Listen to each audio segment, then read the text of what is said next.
everybody, Allie here. Today we're going to replicate this cool night sky and we're going to do it on a brand new card.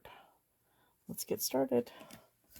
Alright, I am going to first mask off an oval because I want to highlight a sentiment in the center. And then we're going to make a moon shape off in the corner and we'll get started. I'm just going to take a die cut circle and trace the insides very lightly with a pencil. And there we go, there's our moon shape. Okay, we're going to start our background by laying down a base color. So you're going to, or at least I'm going to start with the lightest part around my moon. I'm going to lay down color all around just to capture that round space. And then we're going to kind of do basically just big circles. I'm going to lay down a really flat layer of color. There's no rhyme or reason to this. Just basically I need a base color. So we're going to go a little ways out with our lightest blue. This is a B32, B32. And it doesn't have to be perfect circle around it. Just kind of get it down there. Okay. So that's the first color. Next, we're going to bring in kind of our medium tone and continue our ring around. Now, don't worry about blending or overlapping this part because our technique is basically going to hide all of those marks. So again, you're just going to take this out and around. Just make another donut around your image.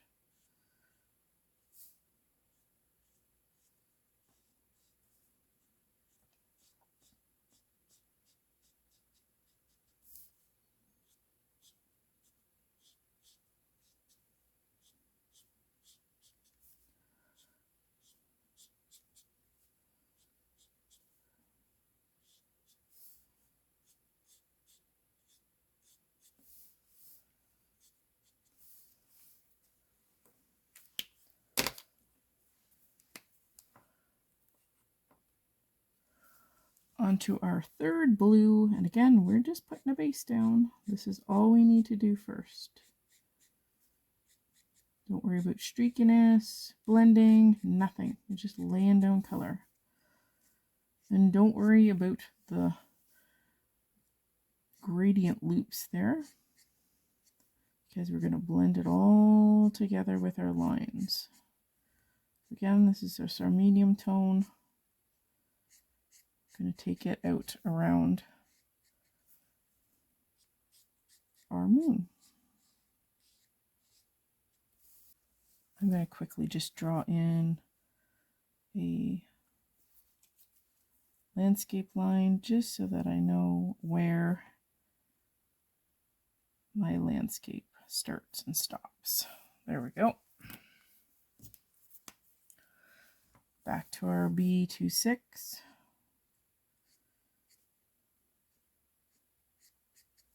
Okay, we're going to take this all the way down to our landscape line. And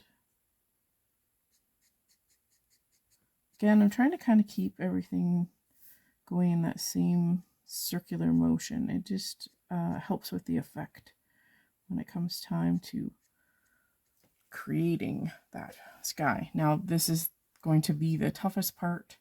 And again, I'm trying to do those same concentric circles, and we'll go and take our time going through the branches.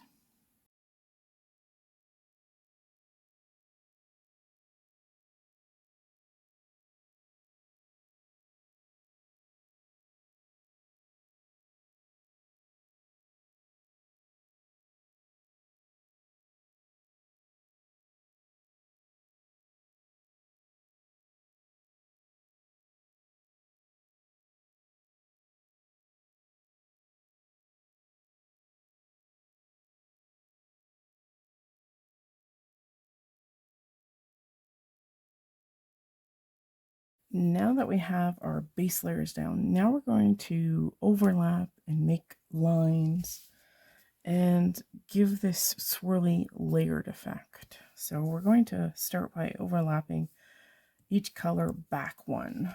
So we're going to take our medium tone, which is B24. We're going to go back and start to do just lines. And you can build this up layer by layer.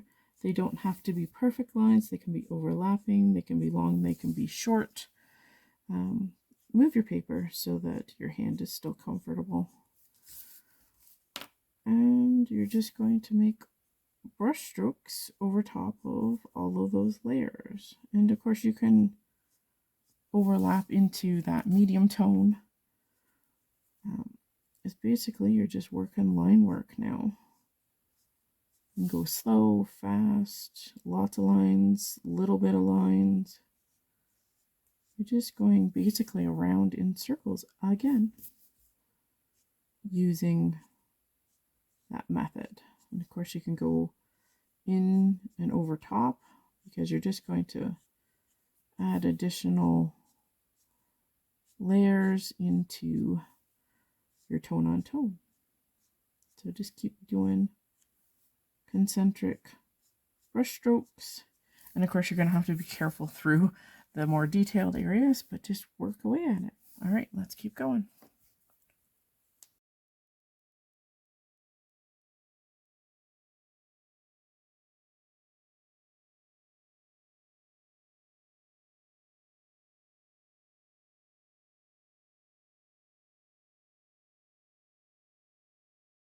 I'm even going into that lighter area too, because you are just creating more depth.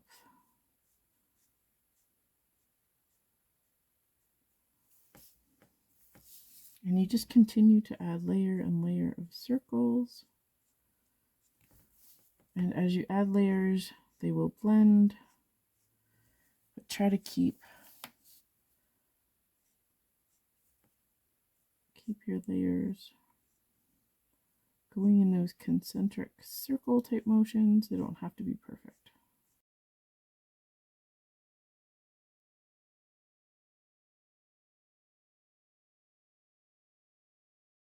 And then you can build contrast by adding more and more layers of color. So I'm going in, this is possibly my darkest, B37. And again, I'm overlapping into that medium tone layer.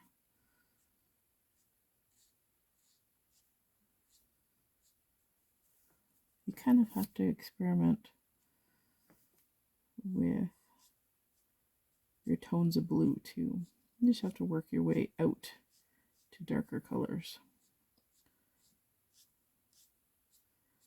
Basically, this technique hides your brush strokes because your brush strokes just become part of the pattern.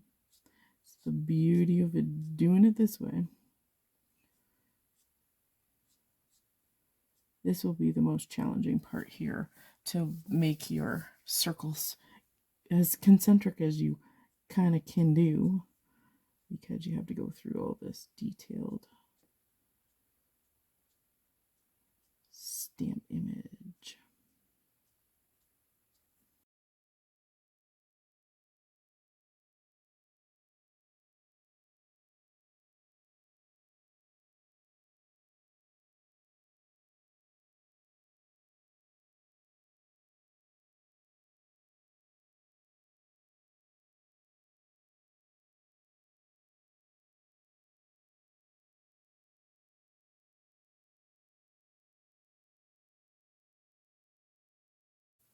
So I'm just going to continue to go back, and now I'm going to sort of blend. Sometimes if you have too much of a line there, you can go in. This is my medium tone, my B24. I'm just going to go and add more strokes, and this is actually going to help blend. You're still not going to lose that streaky effect, which is kind of what we want to stay, but it's just going to help blend those two areas together, and of course you can go right in again. Copics are transparent, so you're just going to add layer upon layer and texture over texture. So if you find that you have any like super light parts, you can go in and cover them up.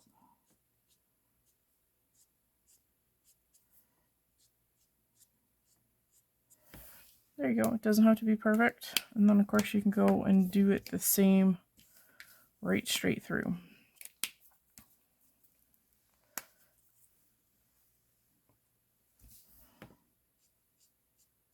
This will help blend those darker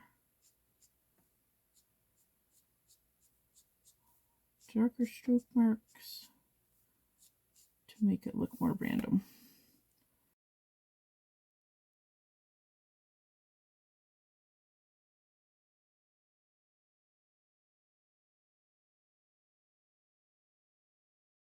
And if you don't have concentric circles, that's okay too.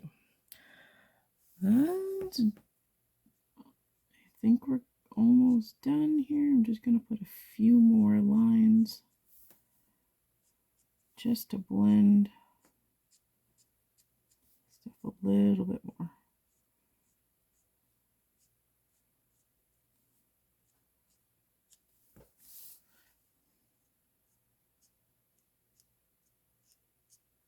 It's much easier when you don't have something to deal with here too.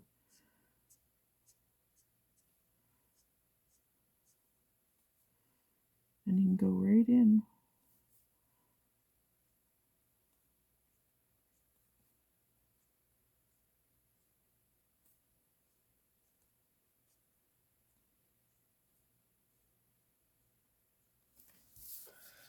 There we go. There's one swirly sky.